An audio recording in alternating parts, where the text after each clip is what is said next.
അസ്സലാമു അലൈക്കും വറഹ്മത്തുള്ളാഹി വബറകാതുഹു. ബിസ്മില്ലാഹി വൽഹംദുലില്ലാഹ് അസ്സലാത്തു വസ്സലാമു അലാ അഷ്റഫി റസൂലില്ലാഹി വഅലാ ആലിഹി വൽ ഫായിസീൻ വല്ലാഹ്. റബ്ബി ഇശ്റഹ് ലി സദ്രി വയസ്സിർ ലി അംരി വഹ്ലുൽ ഉഖ്ദതം മിൻ ലിസാനി യഫ്ഖഹു ഖൗലി. സുബ്ഹാനക ലാ ഇൽമ ലനാ ഇല്ലാ മാ അല്ലംതനാ ഇന്നക അൻതൽ അലീമുൽ ഹകീം.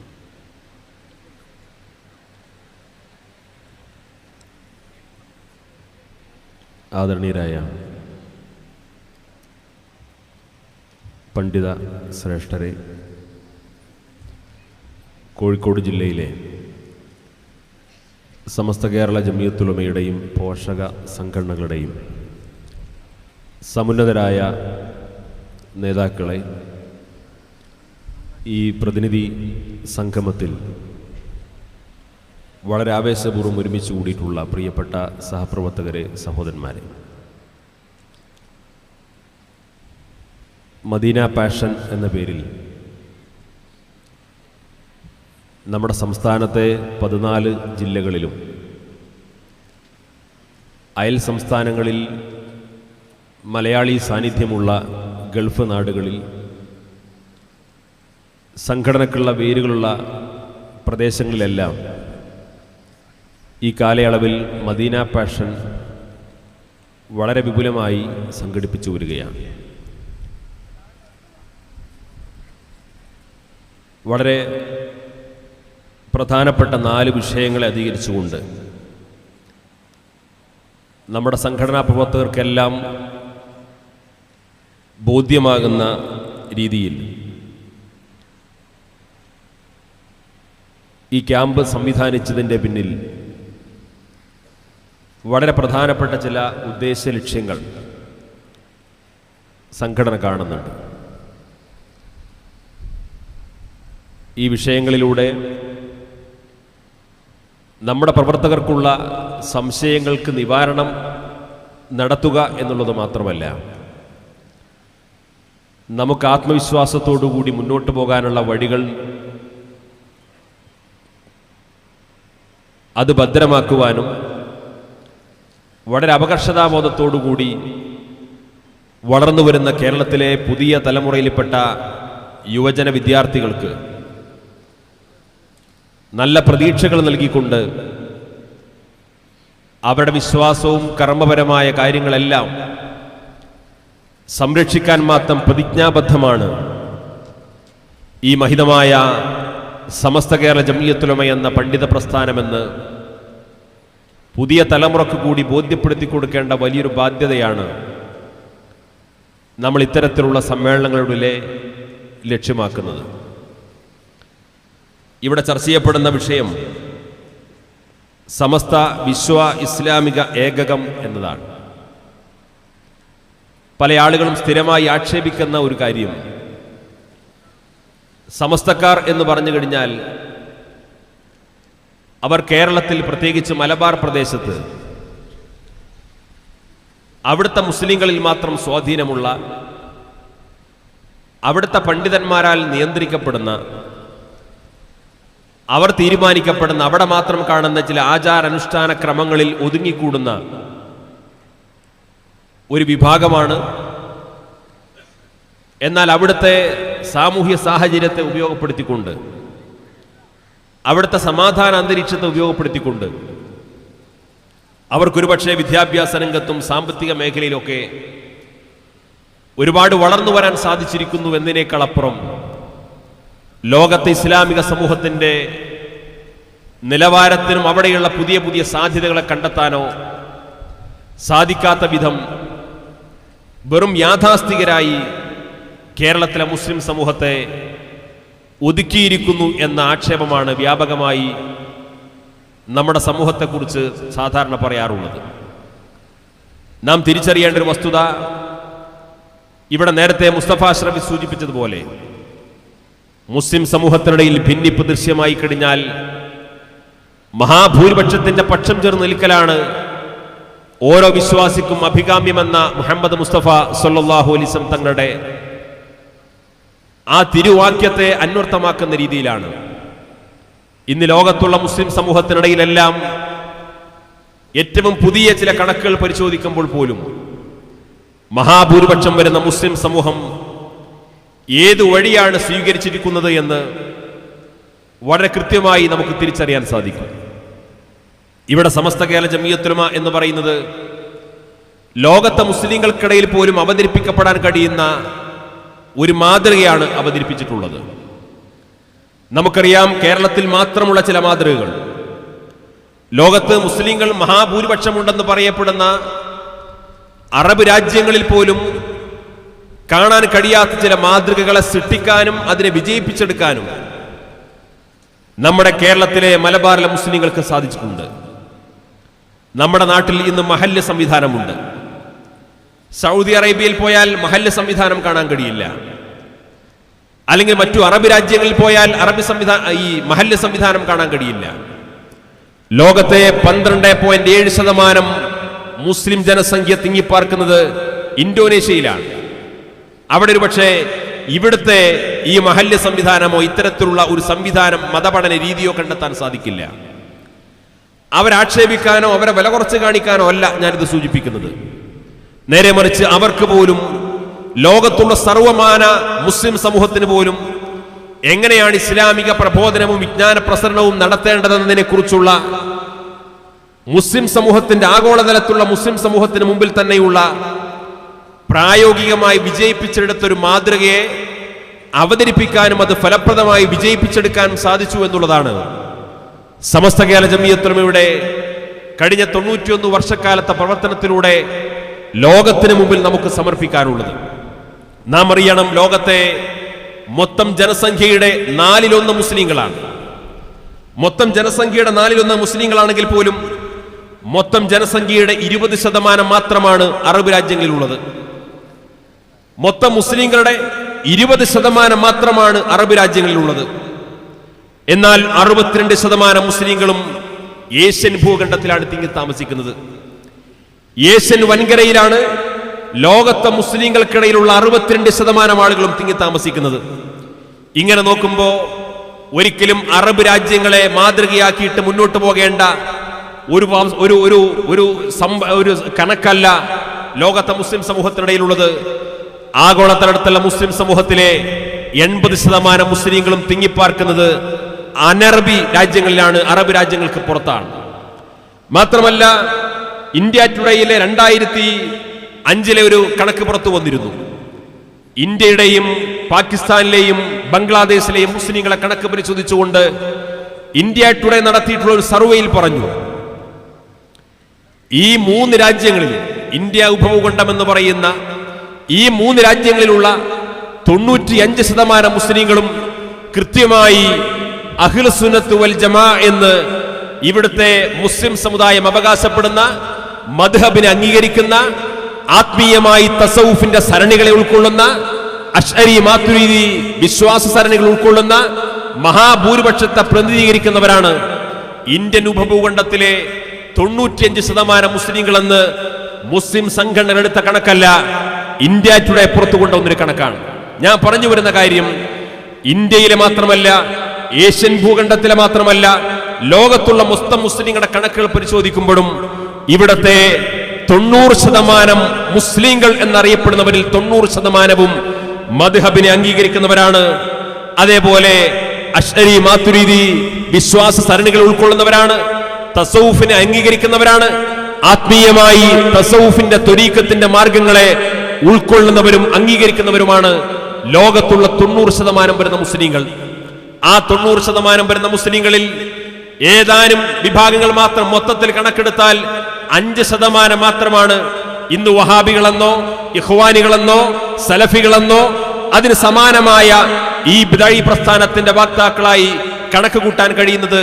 ലോകത്തെ മുസ്ലിങ്ങൾക്കിടയിൽ ആ കനേഷുമാരി കണക്കിലെ 5% മാത്രമാണ്. ബാക്കിയുള്ള വിഭാഗമാണ് ഷിയ വിഭാഗത്തിൽപ്പെട്ടവർ.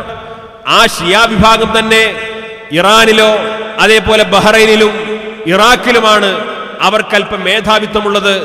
മാത്രം ബാക്കിയുള്ള മുഴുവൻ പ്രദേശങ്ങളിലും അവർക്ക് നാമമാത്രമായ സാന്നിധ്യം മാത്രമാണുള്ളത്. ഇങ്ങനെ പരിശോധിക്കുമ്പോൾ ഒന്നുകൂടി ഞാൻ ചേർത്ത് പറയാം, നമ്മുടെ രാജ്യത്ത് സലഫിസവുമായി ബന്ധപ്പെട്ട മുഹമ്മദ് അബ്ദുൽ വഹാബിന്റെ ആശയത്തിന് തീവ്രവാദത്തിലേക്കൊക്കെയുള്ള ചില പ്രേരക ശക്തിയായിട്ട് പ്രവർത്തിക്കേണ്ടി വന്നിട്ടുണ്ട് എന്ന പുതിയ പഠനങ്ങൾ അടുത്ത ഏതാനും മാസങ്ങൾക്കിടയിൽ നമ്മുടെ രാജ്യത്ത് ചർച്ച ചെയ്യപ്പെട്ടപ്പോ ഇന്ത്യയിലെ പ്രമുഖനായ നിയമവിദഗ്ധനും മുൻ ജസ്റ്റിസുമായിട്ടുള്ള ജസ്റ്റിസ് മാർക്കണ്ഡേയ കട്ജു, അദ്ദേഹം സ്ഥിരമായി സോഷ്യൽ മീഡിയകളിൽ അദ്ദേഹത്തിന്റെ അഭിപ്രായ പ്രകടനങ്ങൾ നടത്തുന്ന വ്യക്തിയാണ്. മാർക്കണ്ഡേയ കട്ജു പറഞ്ഞു വളരെ വ്യക്തമായി ഇന്ത്യയിലെ മുസ്ലിങ്ങളെ കുറിച്ച്, ഇന്ത്യയിലെ മഹാഭൂരിപക്ഷം വരുന്ന മുസ്ലിങ്ങളെ കുറിച്ചുള്ള അദ്ദേഹത്തിന്റെ കൃത്യമായ ഒരു നിരീക്ഷണത്തിന്റെ അടിസ്ഥാനത്തിൽ പറഞ്ഞു, മുസ്ലിങ്ങൾ ഷിയാക്കൾ എന്ന് പറഞ്ഞു കഴിഞ്ഞാൽ ലോകത്ത് മൊത്തം മുസ്ലിങ്ങളുടെ ഒരു കണക്ക് വേർതിരിച്ചു പറയുമ്പോൾ സുന്നികൾ ഷിയാക്കൾ എന്നാണ് പറയാറുള്ളത്. സുന്നികൾ ഷിയാക്കൾ എന്ന് പറയുമ്പോൾ ഇന്ത്യയിലെ മഹാഭൂരിപക്ഷം വരുന്ന മുസ്ലിങ്ങളും സുന്നികളാണ്. വളരെ നാമമാത്രമായ ഒരു വിഭാഗം മാത്രമാണ് ഷിയാക്കൾ. പക്ഷേ സുന്നി എന്ന് പറയുന്ന കാറ്റഗറിയിലും ഇവിടുത്തെ മഹാഭൂരിപക്ഷം വരുന്ന സുന്നി വിശ്വാസാചാരം അനുസരിച്ചുകൊണ്ട് ജീവിക്കാൻ വൈമനസ്യം കാണിച്ചുകൊണ്ട് വിഘടിച്ചു നിൽക്കുന്ന ചെറിയൊരു വിഭാഗമുണ്ട്. അതുകൊണ്ട് അത് തിരിച്ചറിയാൻ വേണ്ടി ഞാൻ പുതിയൊരു ഇക്വേഷൻ പറയുന്നു എന്ന് പറഞ്ഞുകൊണ്ട് മാർക്കണ്ഡേയ കട്ജു പറഞ്ഞു, ഈ സുന്നികൾ ഷിയാക്കൾ എന്ന് പറയുന്നതിൽ തന്നെ സുന്നികൾക്കിടയിൽ സൂഫി മുസ്ലിങ്ങൾ എന്നും ആ സൂഫി മുസ്ലിങ്ങൾ അല്ലാത്തവർ എന്നും പറയേണ്ടി വരുന്നു എന്ന് മാർക്കണ്ഡേയ കട്ജു പറഞ്ഞു. എന്നിട്ട് പറഞ്ഞു, ഈ സൂഫി മുസ്ലിങ്ങൾ എന്ന് പറയുന്നവർ അവർ പരമ്പരാഗതമായി അവരുടെ ഇസ്ലാമികമായ ഒരു പാരമ്പര്യത്തിന്റെ വഴിയെ, അവരുടെ പൂർവികമായ പാരമ്പര്യത്തെ അംഗീകരിക്കുന്നവരും അവരുടെ വാക്കുകളെ, അവരുടെ ലേഖനങ്ങളെ, അവരുടെ ഗ്രന്ഥങ്ങളെ, അവരുടെ ആഹ്വാനങ്ങളെ, അവരുടെ പഠനങ്ങളെ സമ്പൂർണമായി ഉൾക്കൊണ്ടുകൊണ്ട് അവരെ പിൻപറ്റി ജീവിക്കണമെന്ന് വിശ്വസിക്കുകയും അങ്ങനെ ജീവിക്കുന്നവരുമാണ്. എന്നാൽ സൂഫി മുസ്ലിങ്ങളല്ലാത്ത, ഷിയാ വിഭാഗത്തിൽപ്പെടാത്ത ഒരു ന്യൂനപക്ഷം വരുന്ന വിഭാഗം ഇതിനെയെല്ലാം തള്ളിപ്പറയുന്നവരും അതിനെതിരായ വാദഗതികൾ ഉന്നയിക്കുന്ന ആളുകളുമാണ്. ഇങ്ങനെ ഞാനിത് പറയാനുള്ള കാരണം, ഇന്ത്യ രാജ്യത്താണെങ്കിലും ഏഷ്യൻ ഉപഭൂഖണ്ഡത്തിലാണെങ്കിലും അതേപോലെ ആഗോളതലത്തിലാണെങ്കിലും മൊത്തം മുസ്ലിങ്ങളെ കുറിച്ച് വിലയിരുത്തപ്പെടുമ്പോഴൊക്കെ വളരെ കൃത്യമായി വിലയിരുത്തപ്പെടുന്ന ഒരു സംഗതി, ഈ രാജ്യത്ത് മഹാഭൂരിപക്ഷം വരുന്ന മുസ്ലിങ്ങൾ എന്ന് പറയുന്നത് മദ്ഹബിനെ അംഗീകരിക്കുന്ന, ആത്മീയമായ സരണികൾ അംഗീകരിക്കുന്ന തസവുഫിന്റെ തുരീഖത്തിന്റെ മാർഗത്തെ സമ്പൂർണമായി ഉൾക്കൊള്ളുന്നവരാണ് എന്ന് തിരിച്ചറിയാൻ സാധിക്കും.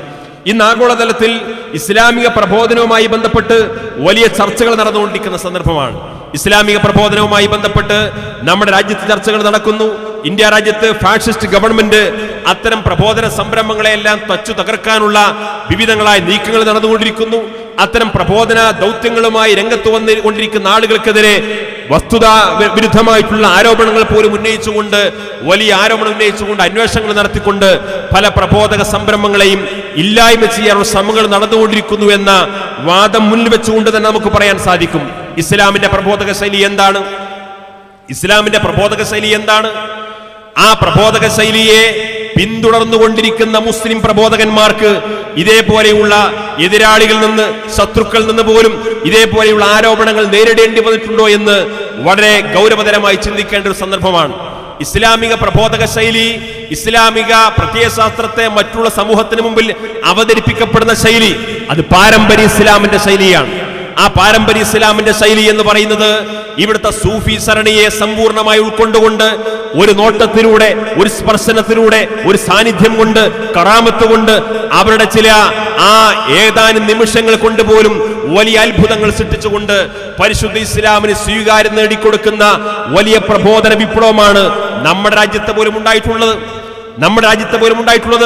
തോമസ് ആൾനോഡിന്റെ ദ പ്രീച്ചിങ് ഓഫ് ഇസ്ലാം എന്ന് പറയുന്ന പുസ്തകത്തിന്റെ ആകത്തുകയായി, സംഗ്രഹമായി ആ പുസ്തകത്തെ വിലയിരുത്തുന്നവരെല്ലാം പറഞ്ഞ കാര്യം, ഇവിടുത്തെ പാശ്ചാത്യ ചരിത്രകാരന്മാർ പോലും വിശേഷിപ്പിച്ചത്, ഇന്ത്യ രാജ്യത്ത് പോലും ഇസ്ലാമിക പ്രബോധനം നിർവഹിക്കപ്പെട്ടത് സൂഫികളിലൂടെയാണ് എന്നത് എല്ലാ ചരിത്രകാരന്മാരും സമ്മതിക്കുന്ന കാര്യമാണ്. എന്നാൽ സൂഫി പാരമ്പര്യത്തിന്റെ വഴികളെ പൂർണ്ണമായി മാറ്റിവെച്ചുകൊണ്ട് പുതിയൊരു പ്രബോധന സംസ്കാരം ഇന്ത്യ രാജ്യത്താണെങ്കിലും പുറത്താണെങ്കിലും കൊണ്ടുവരപ്പെട്ടപ്പോഴാണ് അതിനോട് അസഹിഷ്ണുതയോടുകൂടി നോക്കിക്കാണുന്ന ഒരു വിഭാഗം നമ്മുടെ സമൂഹത്തിൽ രംഗപ്രവേശനം ചെയ്തത് എന്ന് നമുക്കൊരിക്കലും തിരിച്ചറിയാതിരുന്നുകൂടാ. നാം മനസ്സിലാക്കണം, ഹബീബായ റസൂലുള്ളാഹി സ്വല്ലല്ലാഹു അലൈഹി വസല്ലം തങ്ങൾ മദീനയിലേക്ക് കടന്നു വന്ന ആദ്യഘട്ടത്തിൽ അവിടുത്തെ സമൂഹത്തോട് 4 കാര്യങ്ങളാണ് ഉത്ബോധിപ്പിച്ചത്. മദീനയിൽ പ്രവാചകർ സല്ലല്ലാഹു അലൈഹി വസല്ലം തങ്ങൾ കടന്നു വരുന്നത് എന്തിനാണ്? ഇസ്ലാമിക പ്രബോധനത്തിനാണ്. ഇസ്ലാമിന്റെ ആ പ്രബോധന ദൗത്യം ഭംഗിയായി നിർവഹിച്ചുകൊണ്ട് പരിശുദ്ധമായ തൗഹീദിനെ അംഗീകരിക്കുന്ന വലിയൊരു ജനവിഭാഗത്തെ സ്വപ്നം കണ്ടുകൊണ്ട് ആ പ്രബോധന ദൗത്യത്തിന് വേണ്ടിയിട്ടാണ് റസൂലുള്ളാഹി സ്വല്ലല്ലാഹു അലൈഹി വസല്ലം തങ്ങൾ മദീനയിലേക്ക് കടന്നു വരുന്നത്. ആ മദീനയിലേക്ക് കടന്നു വരുമ്പോ ആദ്യമായി പഠിപ്പിച്ച 4 പാഠങ്ങൾ, ആദ്യമായി പ്രവാചകൻ പഠിപ്പിച്ച 4 പാഠങ്ങൾ. ഒന്നാമതായി പഠിപ്പിച്ചത് നിങ്ങൾ എല്ലാവരോടും സലാം പറയുക, സലാം വ്യാപിപ്പിക്കുക. ഒരു വലിയ സാമൂഹ്യ ബോധത്തിന്റെ പാഠമാണ് പഠിപ്പിച്ചു കൊടുക്കുന്നത്. ഇസ്ലാമിനെ കുറിച്ച് പറഞ്ഞു കൊടുത്തുകൊണ്ട്, അതിന്റെ മഹത്വം പറഞ്ഞു കൊടുത്തുകൊണ്ട്, ബഹുദൈവ വിശ്വാസികളുടെ ആരാധനാനുഷ്ഠാന ക്രമങ്ങളെ ചോദ്യം ചെയ്തുകൊണ്ട് അവരെ വെല്ലുവിളിച്ചുകൊണ്ടുള്ള രീതിയല്ല. നിങ്ങൾ എല്ലാവർക്കിടയിലും സലാം പ്രചരിപ്പിക്കുക, എല്ലാവർക്കിടയിലും സലാം പ്രചരിപ്പിക്കുക. രണ്ടാമത് പറഞ്ഞു, നിങ്ങൾ ഭക്ഷണം കഴിക്കുമ്പോൾ നിങ്ങളുടെ ഭക്ഷണത്തിൽ നിന്ന് ഒരു വിഹിതം മറ്റുള്ളവർക്ക് കൊടുക്കണം. നിങ്ങളുടെ ഭക്ഷണത്തിൽ നിന്ന് ഒരു വിഹിതം മറ്റുള്ളവർക്ക് കൊടുക്കണം. നിങ്ങളുടെ കുടുംബ ബന്ധങ്ങളെ നിങ്ങൾ ചേർത്ത് പിടിക്കണം, കുടുംബ ബന്ധങ്ങളെ ദൃഢമാക്കണം. നാലാമതായി പറഞ്ഞു, പാതിരാത്രിയിൽ അള്ളാഹുവിനോട് പ്രാർത്ഥിക്കണം, പാതിരാത്രിയിൽ അള്ളാഹുവിനോട് പ്രാർത്ഥിക്കണം. 4 പാഠങ്ങളാണ് മദീന ജീവിതത്തിന്റെ തുടക്കകാലത്ത് റസൂലുള്ളാഹി സ്വല്ലല്ലാഹു അലൈഹി വസല്ലം തങ്ങൾ പഠിപ്പിക്കുന്നത്. അവിടെ ഒരിക്കലും മറ്റു ദൈവവിശ്വാസികളുടെ, ബഹുദൈവ വിശ്വാസികളുടെ, ജൂതന്മാരുടെ, മുശ്രിക്കുകളുടെ അവരുടെ എല്ലാ രീതികളെയും അങ്ങനെ വേണമെങ്കിൽ അരിഞ്ഞു വീഴ്ത്തുന്ന രീതിയിൽ പ്രവാചകർ സ്വല്ലല്ലാഹു അലൈഹി വസല്ലം തങ്ങൾക്ക് ഒരു പ്രബോധന ദൗത്യം നിർവഹിച്ചുകൊണ്ട് ഇസ്ലാമിന്റെ തൗഹീദിന്റെ ആധികാരികത അവിടെ സമർപ്പിക്കാമായിരുന്നു. ആ വഴിയല്ല സ്വീകരിച്ചത്. വലിയ സാമൂഹ്യ ബന്ധങ്ങളുടെ ബഹുസ്വര സമൂഹത്തിൽ ഒരു മുസ്ലിം സ്വീകരിക്കേണ്ട വഴികളെ കുറിച്ചാണ് റസൂലുള്ളാഹി സ്വല്ലല്ലാഹു അലൈഹി വസല്ലം തങ്ങൾ പഠിപ്പിച്ചത്. ആ പ്രബോധന കാലഘട്ടം അവസാനിച്ചു. ആ പ്രബോധന കാലഘട്ടം അവസാനിച്ച് 23 വർഷക്കാലത്തെ പ്രബോധന ദൗത്യം അവസാനിപ്പിച്ചുകൊണ്ട് അതിന് പരിസമാപ്തി കുറിച്ചുകൊണ്ട് ഹജ്ജത്തുൽ വിദായിലെ ആ പ്രഭാഷണത്തിൽ വെച്ചുകൊണ്ട് അവിടുത്തെ 1.25 ലക്ഷം വരുന്ന സഹാബത്തിനോട് റസൂലുള്ളാഹി സ്വല്ലല്ലാഹു അലൈഹി വസല്ലം തങ്ങൾ കൽപ്പിക്കുന്നു, ഇസ്ലാമിക പ്രബോധനത്തിന്റെ വളരെ പ്രധാനപ്പെട്ട ചുമതല അവരേൽപ്പിക്കുകയാണ്.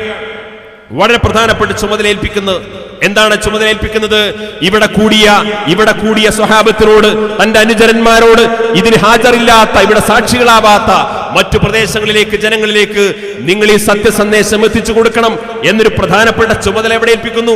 നിങ്ങൾ ആലോചിക്കണം. നിങ്ങളെല്ലാവരും ലോകത്തിന്റെ വിവിധ ഭാഗങ്ങളിൽ പോയിട്ട് പരിശുദ്ധ ഇസ്ലാമിനെ പറഞ്ഞു കൊടുക്കണമെന്ന് പറഞ്ഞുകൊണ്ട് നിങ്ങൾ 1 ലക്ഷം പേരല്ലേ ഉള്ളത്? 1 ലക്ഷം പേർക്ക് കൊണ്ടുപോകാൻ ഞാനിവിടെ 1 ലക്ഷം കോപ്പി പരിശുദ്ധ ഖുർആന്റെ പ്രതികൾ അച്ചടിച്ചു വെച്ചിട്ടുണ്ട്. എല്ലാവരും പോകുമ്പോ ഓരോ കോപ്പി കൊണ്ടുപോയിക്കോ എന്നല്ല പറഞ്ഞത്. അന്ന് വിശുദ്ധ ഖുർആൻ ക്രോഡീകരിക്കപ്പെട്ടിട്ട് പോലുമില്ല.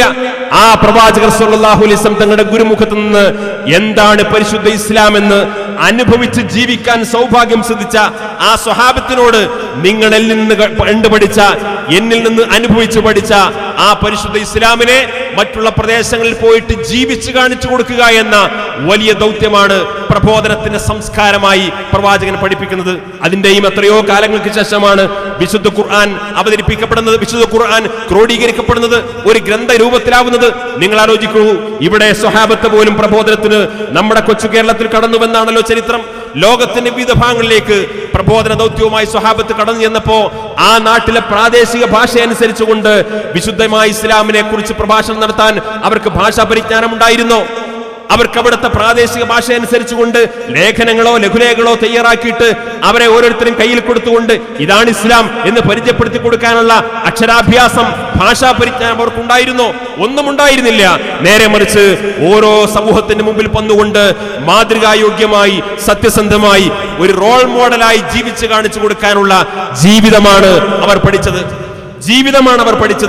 ഈ വിശുദ്ധമായ പാരമ്പര്യത്തിന്റെ വഴികളിലൂടെയുള്ള ഒരു വലിയ പ്രബോധന സംസ്കാരമാണ് പിന്നിട്ട കാലങ്ങളിൽ മദ്ഹബിന്റെ ഇമാമിയങ്ങളിലൂടെ, സൂഫി വര്യന്മാരിലൂടെ, ഉഖ്റവിയായ പണ്ഡിതന്മാരിലൂടെ, സാദാത്തുക്കളിലൂടെ ഈ സമൂഹത്തിനിടയിൽ നിർവഹിക്കപ്പെട്ട പ്രബോധന ദൗത്യത്തിന്റെ അതിന്റെ സംഘടിത രൂപമായിട്ടാണ് ലോകത്തിന്നും എങ്ങനെയാണ് ഇസ്ലാമിക പ്രബോധനം നിർവഹിക്കേണ്ടതെന്നതിന്റെ ഏറ്റവും നല്ല മാതൃകായോഗ്യമായ സംഘടിത രൂപമാണ് സമസ്ത കേരള ജംഇയ്യത്തുൽ ഉലമ കാണിച്ചു കൊടുക്കുന്നത്.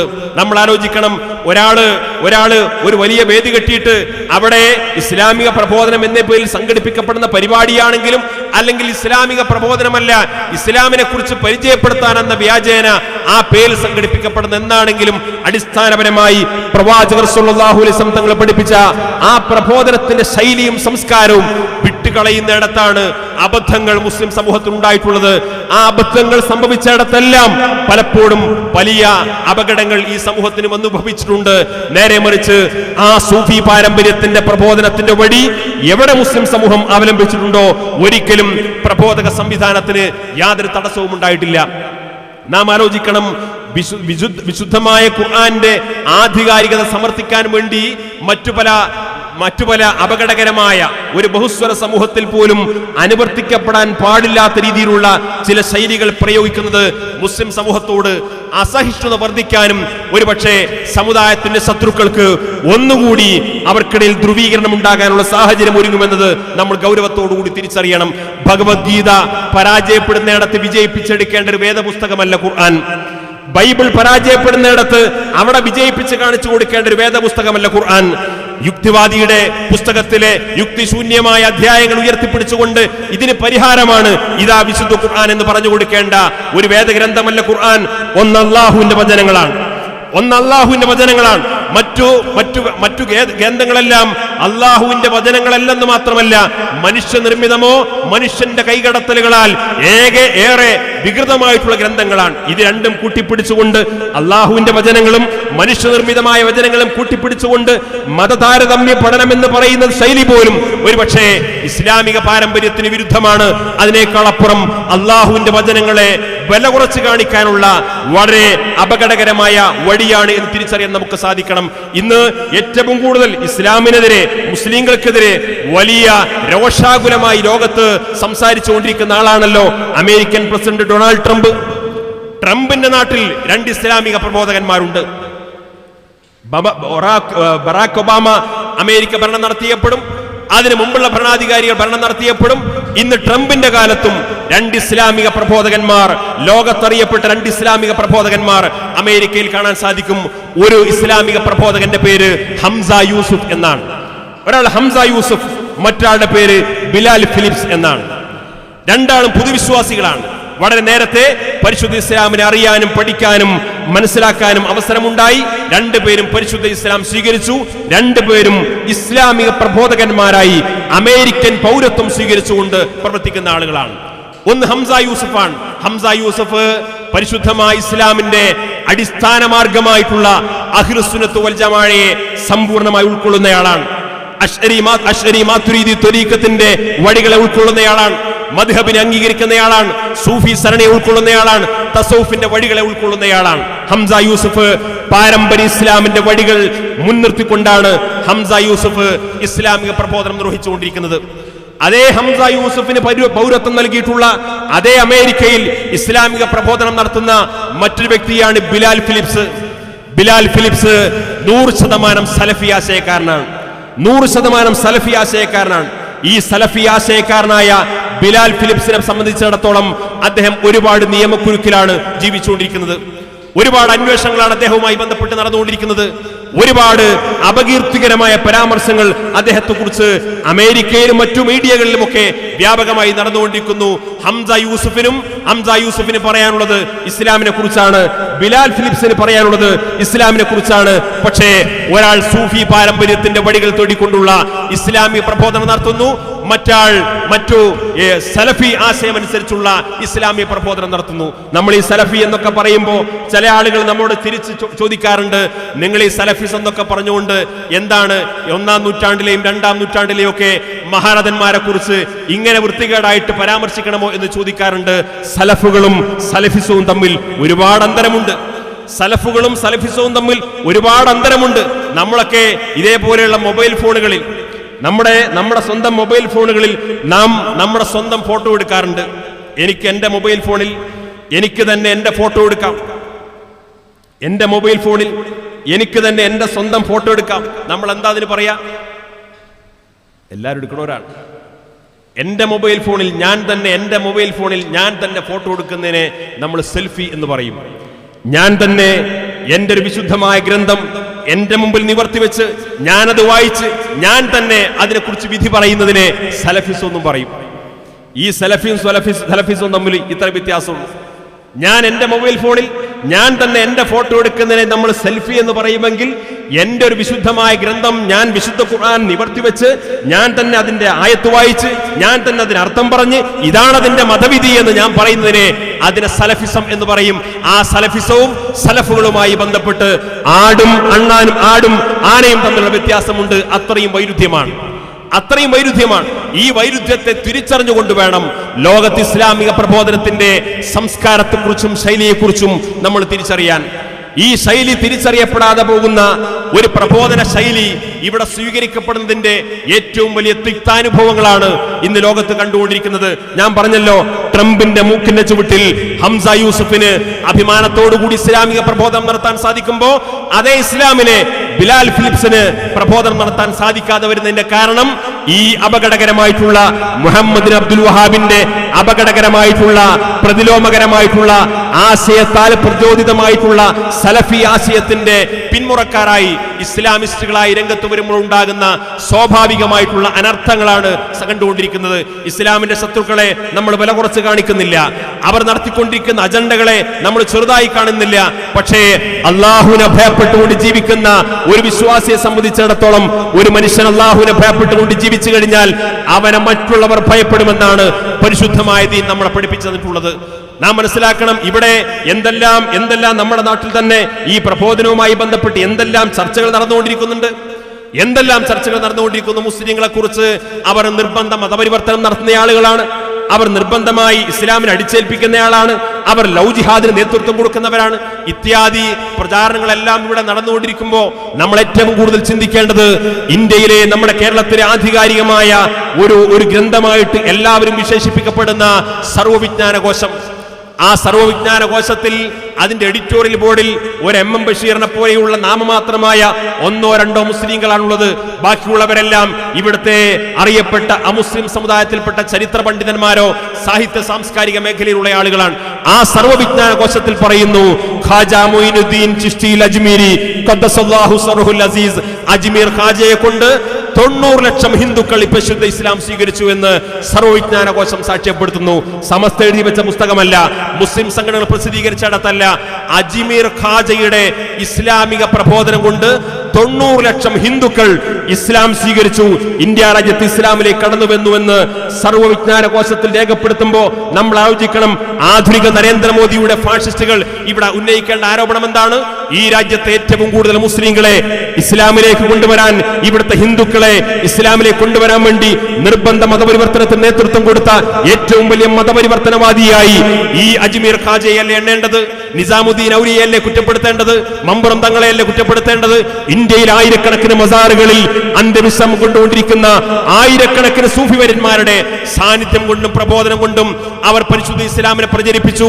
ആയിരക്കണക്കിന് ആളുകൾ അവരുടെ പ്രബോധനം മൂലം മാത്രം പരിശുദ്ധ ഇസ്ലാം സ്വീകരിച്ചു. പക്ഷേ ഒരു സൂഫി പാരമ്പര്യത്തിന്റെ വഴികൾ തേടിക്കൊണ്ട് ഇന്നുവരെ ആരും അത്തരം ഒരു ആരോപണം ഉന്നയിക്കാൻ വന്നിട്ടില്ല. ഇന്നും അജ്മീർ ഖാജയുടെ മക്ബറയിൽ ചെന്ന് കഴിഞ്ഞാൽ 50-60% ആളുകൾ അവിടെ തീർത്ഥാടനത്തിന് വരുന്നവർ മുസ്ലിങ്ങളല്ല, അമുസ്ലിങ്ങളാണ്. ഒരുപക്ഷെ മഹാഭൂരിപക്ഷം വരുന്ന ഹൈന്ദവ സഹോദരന്മാരാണ്. അവരുടെ വിശ്വാസത്തെക്കുറിച്ചോ അവരുടെ തീർത്ഥാടനത്തിന്റെ ഫലത്തെക്കുറിച്ചോ ഞാൻ പറയുന്നില്ല. പക്ഷേ മാനിക്കാനും ബഹുമാനിക്കാനും ആദരിക്കാനും കഴിയുന്ന ഒരു മഹാമനീഷിയാണ് ഈ കിടക്കുന്നത്. അവർക്ക് തിരിച്ചറിയാൻ കഴിയുന്ന രീതിയിൽ അവരുടെ ജീവിതത്തിന്റെ ഈ ഭൗതികമായ ജീവിതകാലത്തിന്റെയും പതിറ്റാണ്ടുകൾക്ക് ശേഷം ആദരിക്കാനും ബഹുമാനിക്കാനും കഴിയുന്ന ഒരു സാമൂഹ്യ ചുറ്റുപാട് നമ്മുടെ നാട്ടിലുണ്ടായി. നമ്മൾ അറിയണം, നമ്മുടെ കോഴിക്കോട്ട് ഇടിയങ്ങര പള്ളിയുടെ മുമ്പിലൂടെ എസ്.കെ. പൊറ്റക്കാട് തന്റെ പിതാവിന്റെ കൂടെ നടന്നു പോയൊരു കഥ എസ്.കെ. പൊറ്റക്കാടിന്റെ ആത്മകഥയിൽ പറയുന്നുണ്ട്. എസ്.കെ. പൊറ്റക്കാടിന്റെ ആത്മകഥയിൽ പറയുന്നു, ഞാൻ അച്ഛനോടുകൂടി നടന്നു പോവുകയായിരുന്നു ഇടിയങ്ങരയിലൂടെ. ഇടിയങ്ങര ശൈഖ് പള്ളി എത്തിയപ്പോ അച്ഛൻ അദ്ദേഹത്തിന്റെ മടക്കി കുത്തി നടക്കുകയായിരുന്നു. തുണി മുണ്ട് താഴേക്ക് വലിച്ചിട്ടു, മുണ്ട് അഴിച്ചു വെച്ചു. അങ്ങനെ താഴേക്ക് മടക്കി കുത്തഴിച്ചിട്ട് വളരെ വളരെ ഭവ്യതയോടുകൂടി ആരാധനയാ പോലെ വളരെ ബഹുമാനത്തോടുകൂടി ആ ഇടിയങ്ങര ശൈഖ് പള്ളിയുടെ ചാരത്തോടുകൂടി എന്റെ അച്ഛൻ നടന്നുപോയി. ഞാനും എന്തോ സംഭവിക്കുന്നു എന്നർത്ഥത്തിൽ ഞാനും അങ്ങനെ അച്ഛന്റെ പിന്നാലെ നടന്നുപോയി. അങ്ങനെ ശൈഖ് പള്ളിയുടെ അടുത്തെത്തിയപ്പോ അച്ഛന്റെ കയ്യിലുണ്ടായിരുന്ന കുറച്ച് നാണയത്തുട്ടുകൾ എടുത്തുകൊണ്ട് അവിടുത്തെ ഭണ്ഡാരത്തിൽ നിക്ഷേപിച്ചു. അതിനുശേഷം വീണ്ടും ഞങ്ങൾ നടന്നുപോയി. ആ സമയം കഴിഞ്ഞതിന് ശേഷം ഞാൻ അച്ഛനോട് ചോദിച്ചു, എന്താണ് നിങ്ങൾ അവിടെ എത്തിയപ്പോ അങ്ങനെ തുണിയുടെ മടക്കി കുത്തി താഴ്ത്തിയിടാനും നിങ്ങളുടെ കാശിടാനും കാരണമെന്ന് SK പൊറ്റക്കാട് എന്ന് പറയുന്ന ഇന്ത്യ കണ്ട മലയാള സാഹിത്യത്തിലെ കുലപതി അദ്ദേഹത്തിന്റെ ആത്മകഥയിൽ എഴുതി വെക്കുന്നു. അച്ഛൻ എന്നോട് മറുപടി പറഞ്ഞു, ഒരു വലിയ മഹാനാണ് കിടക്കുന്നത്. ഹിന്ദുക്കൾ മാത്രമല്ല, മുസ്ലിങ്ങൾ മാത്രമല്ല, സർവ്വ മനുഷ്യരും ബഹുമാനിക്കുന്ന വലിയൊരു മഹാനാണ് കിടക്കുന്നത്. നമ്മൾ ആദരിക്കേണ്ട ബഹുമാനിക്കേണ്ടയാളാണെന്ന് SK പൊറ്റക്കാടിന്റെ പിതാവ് പറഞ്ഞുവെന്ന് SK പൊറ്റക്കാട് സ്വന്തം പിതാവിനെ കുറിച്ച് തന്റെ ആത്മകഥയിൽ എഴുതി വെക്കാൻ കാരണം എന്താണ്?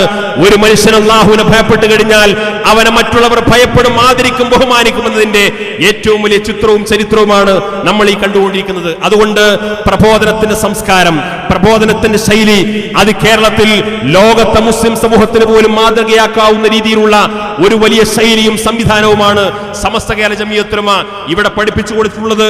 നാം ഒരു കാര്യം കൂടി സൂചിപ്പിച്ചുകൊണ്ട് ഞാൻ അവസാനിപ്പിക്കാം. ഇതേപോലെയുള്ള ഈ പ്രബോധനത്തിന്റെ ശൈലിയെയും ആ പ്രബോധനത്തിന്റെ ശൈലിയെ വിഭാവന ചെയ്യുന്ന അഹ്ലുസുന്നത്ത് വൽ ജമാഅയുടെ ആശയ ചിന്താഗതിയെ ഉന്നം വെച്ചുകൊണ്ട് അതിനെ ചോദ്യം ചെയ്യാനും അതിനെ അപരിഷ്കൃതമായി, ജീർണതയായി, അന്ധവിശ്വാസമായി, അനാചാരമായി ഈ സമൂഹത്തിന് മുമ്പിൽ പഠിപ്പിച്ചു കൊടുക്കാൻ വേണ്ടി ശ്രമിച്ചുകൊണ്ടിരിക്കുന്ന ആളുകൾ അടിസ്ഥാനപരമായി നമ്മൾ ചിന്തിക്കേണ്ട ഒരു കാര്യം, 1400 ചില്ലാനം വർഷക്കാലം റസൂലുള്ളാഹി സ്വല്ലല്ലാഹു അലൈഹി വസല്ലം തങ്ങളുടെ കാലത്തിന് ശേഷം 1400 ചില്ലാനം വർഷക്കാലം ഇസ്ലാമിക പ്രബോധനത്തിന്റെയും വിജ്ഞാന പ്രസരണത്തിന്റെയും ഒരുപാട് മാതൃകകൾ ലോകത്ത് കാണാൻ സാധിക്കും. പക്ഷേ ഇന്ത്യയിൽ, കേരളത്തിൽ, നമ്മുടെ നാട്ടിൽ ബിദഈ പ്രസ്ഥാനക്കാർ, വഹാബി പ്രസ്ഥാനക്കാർ പ്രചരിപ്പിച്ചുകൊണ്ടിരിക്കുന്ന രീതിയിലുള്ള അത്തരമൊരാശയം, അവർ പറയുന്ന സുന്നത്തും ബിദ്അത്തും, അവർ പറയുന്ന തൗഹീദും ശിർക്കും അനുസരിച്ചുകൊണ്ട് ഈ 14 നൂറ്റാണ്ട് ചരിത്രത്തിനിടയിൽ ഏത് പ്രമുഖനായ പൗരാണികമായ ഒരു പണ്ഡിതനാണ് അങ്ങനെ ജീവിച്ചു പോയത് എന്ന് ചരിത്രത്തിൽ ചൂണ്ടിക്കാണിക്കാൻ കഴിയില്ല. ഇന്ന് മുജാഹിദ് പ്രസ്ഥാനമാണെങ്കിലും ജമാഅത്തെ ഇസ്ലാമിയാണെങ്കിലും അനുബന്ധമായ ബിദഈ പ്രസ്ഥാനങ്ങളാണെങ്കിലും അവർ തൗഹീദിന് പറയുന്ന വ്യാഖ്യാനം, അവർ ശിർക്കിന് പറയുന്ന വ്യാഖ്യാനം, അവർ സുന്നത്തിന് പറയുന്ന വ്യാഖ്യാനം, അവർ ബിദഅത്തിന് പറയുന്ന വ്യാഖ്യാനം, ഈ വ്യാഖ്യാനം അനുസരിച്ചുകൊണ്ട് ജീവിച്ചു മരണപ്പെട്ടു പോയ 14 നൂറ്റാണ്ട് ചരിത്രത്തിനിടയിൽ അങ്ങനെ ഒരു പ്രാമാണികമായ ഒരു പണ്ഡിതനെ ചൂണ്ടിക്കാണിക്കാൻ ചരിത്രത്തിൽ കാണാൻ സാധിക്കില്ല. നേരെ മറിച്ച് സ്വന്തം ബുദ്ധിക്കും യുക്തിക്കും അനുസരിച്ചുകൊണ്ട് മതത്തിന്റെ പ്രമാണങ്ങളെ ദുർവ്യാഖ്യാനം ചെയ്തുകൊണ്ട് വളരെ വ്യാപകമായ ഈ സമൂഹത്തിന്റെ ഇടയിൽ ഭിന്നിപ്പും ചിന്തതയും ഉണ്ടാക്കാൻ ആവശ്യമായിട്ടുള്ള ബ്രിട്ടീഷുകാർ ഉണ്ടാക്കിയിട്ടുള്ള അജണ്ടകളുടെ ഭാഗമായി ഇവിടെ പ്രവർത്തിച്ചു എന്നല്ലാതെ ഒന്നും ചെയ്യാൻ ഇവിടെ സാധിച്ചിട്ടില്ല എന്ന് തിരിച്ചറിയാൻ നമുക്ക് സാധിക്കണം. 1-ാം ലോക മഹായുദ്ധത്തിന് ശേഷം വഹാബിസത്തെ കൂടി കൂട്ടുപിടിച്ചുകൊണ്ട് ഇവിടെ ഇസ്ലാമിക ഖിലാഫത്തിനെ 8 നൂറ്റാണ്ടുകാലം അന്തസ്സോടുകൂടി മുസ്ലിം ലോകത്തെ നേതൃത്വം കൊടുത്ത ഇസ്ലാമിക ഖിലാഫത്തിനെ തകർത്തെറിയാൻ വേണ്ടി വഹാബിസത്തെ കൂട്ടുപിടിച്ചുകൊണ്ട് ഇവിടെ ബ്രിട്ടീഷുകാരുടെ നേതൃത്വത്തിൽ ആ ദൗത്യം നിർവഹിക്കുകയും ആ ഇസ്ലാമിക ഖിലാഫത്തിനെ തകർക്കുകയും അതിന് പാരിതോഷികമായി, അതിന് സമ്മാനമായി സൗദി അറേബ്യ എന്ന് പറയുന്ന ഒരു രാജ്യത്തെ സമ്മാനിച്ച് മക്കയുടെയും മദീനയുടെയും അധികാര പദവി കൊടുത്തുകൊണ്ട് ഇസ്ലാമിന്റെ ആത്മീയമായ ചൈതന്യത്തെ ഷണ്ഡീകരിക്കുക എന്ന ഇവിടുത്തെ മുഹമ്മദ് അബ്ദുൽ വഹാബിലൂടെ, ജമാലുദ്ദീൻ അഫ്ഗാനിയിലൂടെ, റഷീദ് റൈലയിലൂടെ, മുഹമ്മദ് അബ്ദുവിലൂടെ ഇവിടുത്തെ പാശ്ചാത്യ ചിന്തകന്മാർ എന്താഗ്രഹിച്ചുവോ അത് അനുവർത്തിക്കാൻ ആവശ്യമായി സൗദി അറേബ്യ സമ്മാനിച്ചുകൊണ്ട് ആ ദൗത്യം അവിടെ നിർവഹിച്ചു എന്നല്ലാതെ ഇവിടെ മുസ്ലിം ലോകത്തിന്റെ നവോത്ഥാനത്തിന് ഒരു സംഭാവനയും അർപ്പിക്കാൻ ചരിത്രത്തിൽ 14 നൂറ്റാണ്ട് ചരിത്രത്തിൽ ഇത്തരം ആശയഗതിക്കാർക്ക് സാധിച്ചിട്ടില്ല എന്ന് ചരിത്രം പരിശോധിക്കുമ്പോൾ നമുക്ക് കാണാൻ സാധിക്കും. മാത്രമല്ല, ഇവർ അടിസ്ഥാനപരമായി എതിർക്കുന്നത് ഇതേപോലെയുള്ള മഹാരഥന്മാരുടെ മക്ബറയുടെ തീർത്ഥാടനം, തവസ്സുൽ ഇസ്തിഗാസ പോലെയുള്ള നാം അവരുമായി അഭിപ്രായ വ്യത്യാസമുള്ള വളരെ പ്രധാനപ്പെട്ട കാര്യങ്ങൾ, ആ വിഷയത്തെ ചൂണ്ടിയിട്ടാണ് ഇവിടെ തൗഹീദും ശിർക്കും വ്യാഖ്യാനിക്കാനുള്ളത്. നമ്മൾ ആലോചിക്കണം, മുസ്ലിം സാന്നിധ്യമുള്ള ഏത് പ്രദേശത്ത്, ലോകത്ത് ഏത് പ്രദേശത്താണ് ഇസ്ലാമിൽ തീർത്ഥാടനമില്ലാത്ത, മക്ബറകൾ സിയാറത്ത് ചെയ്യുന്ന, അങ്ങനെ തീർത്ഥാടനമില്ലാത്ത മുസ്ലിം സാന്നിധ്യമുള്ള ലോകത്ത് ഒരു രാജ്യം പോലും ചൂണ്ടിക്കാണിക്കാൻ കഴിയില്ല. നമ്മൾ കേരളത്തിൽ മാത്രമേ ഉള്ളൂ, സമസ്തക്കാർ മലപ്പുറത്ത് മാത്രമേ ഉള്ളൂ, കോഴിക്കോട്ട് മാത്രമേ ഉള്ളൂ, മലബാറിൽ മാത്രമേ ഉള്ളൂ എന്നാണല്ലോ ആക്ഷേപിക്കാറുള്ളത്. സമസ്തക്കാർ വിഭാവന ചെയ്യുന്ന ആശയം അനുസരിച്ചുകൊണ്ട് ജീവിക്കുന്ന ആളുകൾ ഇവിടെ മലബാർ പ്രദേശത്ത് മാത്രമാണെങ്കിൽ അവരാണ് ഖബർ പൂജ നടത്തുന്നു, ശിർക്കിന് നേതൃത്വം കൊടുക്കുന്നു എന്ന് ആക്ഷേപമുണ്ടാകുമ്പോൾ ഈ ആക്ഷേപം ഉന്നയിക്കുന്ന ആളുകൾ തിരിച്ചറിയണം, ലോകത്തുള്ള ഏത് മുസ്ലിം രാജ്യം പരിശോധിക്കാം, മുസ്ലിം സാന്നിധ്യമുള്ള രാജ്യം പരിശോധിക്കാം, മഹാന്മാരുടെ മക്ബറകൾ സിയാറത്ത് ചെയ്യുന്ന, തീർത്ഥാടനമില്ലാത്ത ലോകത്ത് ഒരു മുസ്ലിം സാന്നിധ്യമുള്ള പ്രദേശത്തെ പോലും ലോകത്ത് ചൂണ്ടിക്കാണിക്കാൻ കഴിയില്ല. അടിസ്ഥാനപരമായി നൽകുന്ന സന്ദേശം എന്താണ് ആ സന്ദേശം? ഈ സമൂഹത്തിനിടയിൽ ഈ ദൗത്യമെല്ലാം പാരമ്പര്യമായി മുസ്ലിം സമൂഹത്തിനിടയിൽ നിലനിന്നു പോകുന്ന സംഗതിയാണ് എന്നതാണ്. നിലനിന്ന് പോകുന്ന സംഗതി എന്നാണ്. മാത്രമല്ല ഇവിടെ ഷിർക്കിന്റെ പേരിൽ, ബിദ്അത്തിന്റെ പേരിൽ ഈ വിഭാഗം ഇവിടുത്തെ അടിസ്ഥാനപരമായ ഈ സുന്നി വിഭാഗത്തിനെതിരെ ഉന്നയിച്ചുകൊണ്ടിരിക്കുന്ന ആക്ഷേപങ്ങൾ, അവർ അനാചാരം എന്ന് പറയുന്ന കാര്യങ്ങൾ, അന്ധവിശ്വാസം എന്ന് പറയുന്ന കാര്യങ്ങൾ, ജീർണതയെന്ന് ആക്ഷേപിക്കുന്ന കാര്യങ്ങൾ, ഈ കാര്യങ്ങളാണ് ലോകത്തെ മുസ്ലിങ്ങൾക്കിടയിൽ സർവ്വവ്യാപകമായി നടന്നുകൊണ്ടിരിക്കുന്നത്. ലോകത്തെ മുസ്ലിങ്ങൾക്കിടയിൽ സർവ്വവ്യാപകമായി നടന്നുകൊണ്ടിരിക്കുന്നത് എന്താണ്? ഇവർ ശിർക്ക് എന്ന് പറയുന്ന കാര്യങ്ങൾ, ഇവർ അന്ധവിശ്വാസം എന്ന് പറയുന്ന കാര്യങ്ങൾ, ഇവർ ജീർണത എന്ന് ആക്ഷേപിക്കുന്ന കാര്യങ്ങൾ. എന്നാൽ സർവ മുസ്ലിം സമൂഹത്തിനിടയിലും ഇത് വ്യാപകമായി നടന്നുകൊണ്ടിരിക്കുന്നു. അടിസ്ഥാനപരമായി ഇത്തരത്തിലുള്ള വാദങ്ങൾ ഉന്നയിച്ചുകൊണ്ട് ഈ സമൂഹത്തിനിടയിൽ ഛിദ്രത ഉണ്ടാക്കാൻ ശ്രമിക്കുന്നു എന്നതിനേക്കാൾ അപ്പുറം ഇവിടെ മറ്റൊരു വാദത്തിനും ഇവിടെ അടിസ്ഥാനപരമായിട്ട് ഒരു പിൻബലമേകാൻ ഈ സമൂഹത്തിന് സാധിച്ചിട്ടില്ല. പക്ഷേ ഇവിടുത്തെ പുതിയ വാർത്താ മാധ്യമങ്ങൾ ഉപയോഗപ്പെടുത്തിക്കൊണ്ട്, സാമൂഹ്യ മാധ്യമങ്ങൾ ഉപയോഗിച്ചുകൊണ്ട്, നേരത്തെ ഇവിടെ സൂചിപ്പിച്ചതുപോലെ സ്വന്തം ബുദ്ധിക്കും യുക്തിക്കും അനുസരിച്ചുകൊണ്ട് മതത്തിന്റെ പ്രമാണങ്ങളെ ആർക്കും വ്യാഖ്യാനിക്കാം എന്ന് പറയുന്ന ഒരു ലൈസൻസ് കൊടുത്തുകൊണ്ട് ഈ സമൂഹത്തിൽ വ്യാപകമായ ആശയക്കുഴപ്പം സൃഷ്ടിക്കാനും അടിസ്ഥാനപരമായി മുസ്ലിം സമൂഹത്തിനിടയിൽ വളർന്നുകൊണ്ടിരിക്കുന്ന ആത്മീയമായ ചൈതന്യത്തെ ഷണ്ഡീകരിക്കുക എന്ന സാമ്രാജ്യത്വത്തിന്റെ ആ വക്രബുദ്ധി വളരെ കൃത്യമായി മുസ്ലിം സമൂഹത്തിനകത്ത് ഇവിടെ പ്രാവർത്തികമാക്കാൻ സാധിക്കുന്നു എന്നതിനേക്കാൾ അപ്പുറം ഈ സമൂഹത്തിന് യാതൊരു സംഭാവനയും അർപ്പിക്കാൻ സാധിച്ചിട്ടില്ല. അതോടൊപ്പം ഈ സമൂഹത്തിനിടയിൽ ഈ വ്യാപകമായി ഈ സമൂഹത്തിന്റെ യഥാർത്ഥ മുഖ്യധാരയായി പറയപ്പെടാവുന്ന റസൂലുള്ളാഹി സ്വല്ലല്ലാഹു അലൈഹി വസല്ലം തങ്ങളുടെ പ്രബോധന ദൗത്യത്തോടുകൂടി പരിസമാപ്തി കുറിച്ച് സ്വഹാബത്തിനെ ഏൽപ്പിച്ച് ആ സ്വഹാബത്ത് ലോകത്തിന്റെ വിവിധ ഭാഗങ്ങളിൽ വന്നുകൊണ്ട് ജീവിച്ച് കാണിച്ചു തന്നിട്ടുള്ള ആ മഹിതമായ പാരമ്പര്യത്തെ ഇല്ലായ്മ ചെയ്യാനും ഏതോ ശത്രുവിന്റെ അജണ്ടകൾ നടപ്പിലാക്കുക എന്ന ആ ഒരു ഉത്തരവാദിത്വമാണ് ഇവർ നിർവഹിച്ചുകൊണ്ടിരിക്കുന്നത് എന്നത് വളരെ കാലമായി നമ്മുടെ സമൂഹത്തിനിടയിൽ പറഞ്ഞുകൊണ്ടിരിക്കുന്ന കാര്യമാണ്. മുജാഹിദ് പ്രസ്ഥാനത്തിന്റെ പ്രാരംഭകാലത്താണ് വളരെ കൃത്യമായി അന്ന് ഇവിടുത്തെ സുന്നത്ത് ജമാഅത്തിന്റെ പണ്ഡിതന്മാർ, സമസ്ത കേരള ജമിയത്തുൽ ഉലമയുടെ പണ്ഡിതന്മാർ വളരെ പരസ്യമായി പ്രഖ്യാപിച്ചു ഈ ബിദഈ പ്രസ്ഥാനത്തിന്റെ പിന്നിൽ പാശ്ചാത്യന്മാരാണ്, ഈ ബിദഈ പ്രസ്ഥാനക്കാരുടെ പിന്നിൽ പാശ്ചാത്യന്മാരാണ്. വളരെ കൃത്യമായി പറഞ്ഞു, മുഹമ്മദ് അബ്ദുൽ വഹാബിന് ശേഷം ഈ ജമാലുദ്ദീൻ അഫ്ഗാനിയും റഷീദ് റിളയും അതേപോലെ മുഹമ്മദ് അബ്ദുവും ഒക്കെ ഇവർ പാശ്ചാത്യൻ ചാരന്മാരാണ് എന്ന് വളരെ കൃത്യമായി അക്കാലത്ത് സമസ്തയുടെയും ഇവിടുത്തെ സുന്നത്ത് ജമാഅത്തിന്റെയും പണ്ഡിതന്മാർ വളരെ പരസ്യമായി പറഞ്ഞു. അത് പറഞ്ഞപ്പോ അന്ന് ഈ സുന്നി മുസ്ലിയാക്കന്മാർക്ക് വിവരമില്ല, അവർക്ക് ലോകം തിരിയില്ല, ലോകത്തെന്ത് നടന്നുകൊണ്ടിരിക്കുന്നു എന്ന് അറിയാത്തവരാണ്, ഇവർക്കെന്ത് പാശ്ചാത്യവും പൗരസ്യവും എന്ന് പറഞ്ഞുകൊണ്ട് ആക്ഷേപിക്കുകയായിരുന്നു. പക്ഷേ അന്ന് സമസ്തയുടെ ആലിമീങ്ങൾ, സുന്നത്ത് ജമാഅത്തിന്റെ ആലിമീങ്ങൾ അക്കാലത്ത് ഈ സമൂഹത്തോട് പറഞ്ഞ കാര്യം 2002 മുജാഹിദ് വിഭാഗം രണ്ടായി പിളർന്നപ്പോ ഗൾഫ് സലഫിസവുമായി ബന്ധപ്പെട്ടുകൊണ്ട് MI മുഹമ്മദ് സുല്ലമി ഒരു പുസ്തകം എഴുതി. ആ പുസ്തകത്തിന്റെ വെള്ളക്കടലാസിൽ കറുത്ത മഷി കൊണ്ട് അച്ചടിച്ച് എഴുതി വെച്ചു, ഈ മുഹമ്മദ് അബ്ദുൽ വഹാബിന് ശേഷം ജമാലുദ്ദീൻ അഫ്ഗാനിയും റഷീദ് റിളയും മുഹമ്മദ് അബ്ദുവും പാശ്ചാത്യൻ ചാരന്മാരാണെന്ന്.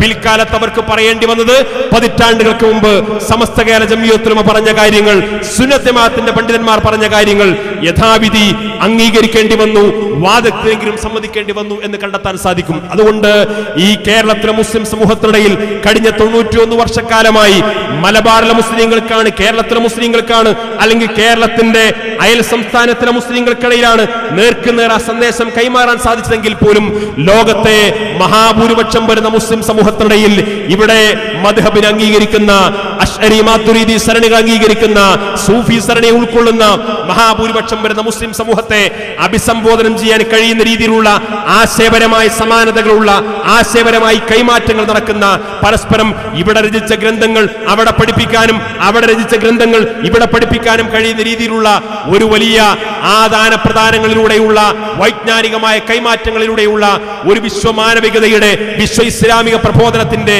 ഒരു കൈത്തിരിയാണ് സമസ്ത കേരള ജമിയത്തുൽ ഉലമ ഇവിടെ കത്തിച്ചു വെച്ചിരിക്കുന്നത്. അത് ഈ 91 വർഷക്കാലം വിശ്വാസപരമായി, കർമ്മപരമായി ഈ സമൂഹത്തിന് മുമ്പിൽ കാഴ്ചവെച്ചിട്ടുള്ള ആദർശപരമായ കാര്യങ്ങളിൽ ഒരു കാര്യം പോലും പിൽക്കാലത്ത് പിൻവലിക്കേണ്ടി വന്നു എന്ന് എതിരാളികൾക്ക് പോലും ആരോപണം ഉന്നയിക്കാൻ അവസരം കൊടുക്കാത്ത വിധം പ്രമാണബദ്ധമായി ഈ സമൂഹത്തിന് നേതൃത്വം കൊടുക്കാനും വിശ്വാസപരമായും കർമ്മപരമായും മുസ്ലിം ഉമ്മത്ത് മുന്നോട്ട് പോകേണ്ട വഴിയെക്കുറിച്ച് വളരെ കൃത്യമായി മാർഗദർശനം നൽകാൻ സാധിക്കുന്ന രീതിയിൽ ഈ പ്രസ്ഥാനം മുന്നോട്ട് പോയിക്കൊണ്ടിരിക്കുന്നു. ഈ പ്രസ്ഥാനത്തിന്റെ ആഹ്വാനങ്ങൾക്കും താക്കീതുകൾക്കും വിധേയമായി നമുക്ക് മുന്നോട്ട് പോകാൻ സാധിക്കണം. നിങ്ങളെല്ലാം ഈ പ്രസ്ഥാനത്തിന്റെ എല്ലാ കർമ്മ പദ്ധതികളെയും വിജയിപ്പിക്കാനും അതിനെ സമ്പൂർണ്ണമായി പിന്തുണക്കാനും അതിന്റെ സഹായികളാകാനും സഹകാരികളാവാനും അതിലപ്പുറം അതിന്റെ സമ്പൂർണ്ണ വിജയത്തിനു വേണ്ടി പ്രാർത്ഥിക്കാനുമൊക്കെ മുന്നോട്ട് വരണമെന്ന് എല്ലാ അർത്ഥത്തിലും അപേക്ഷിച്ചുകൊണ്ട് ഈ കോഴിക്കോട് ജില്ലാ കമ്മിറ്റിയുടെ എന്റെ പ്രിയപ്പെട്ട സഹപ്രവർത്തകരുടെ മദീന പാഷന് എല്ലാവിധ വിജയാശംസകളും നേർന്നുകൊണ്ട് ഞാൻ എന്റെ വാക്കുകൾ അവസാനിപ്പിക്കുന്നു. നിങ്ങളുടെ പ്രാർത്ഥനകളിലൊക്കെ ഈ വിനീതനെ കൂടി ഉൾപ്പെടുത്തണമെന്ന് വസീയത്ത് ചെയ്യുന്നു. വആഖിറു ദഅവാന അനിൽ ഹംദുലില്ലാഹി റബ്ബിൽ ആലമീൻ. അസ്സലാമു അലൈക്കും.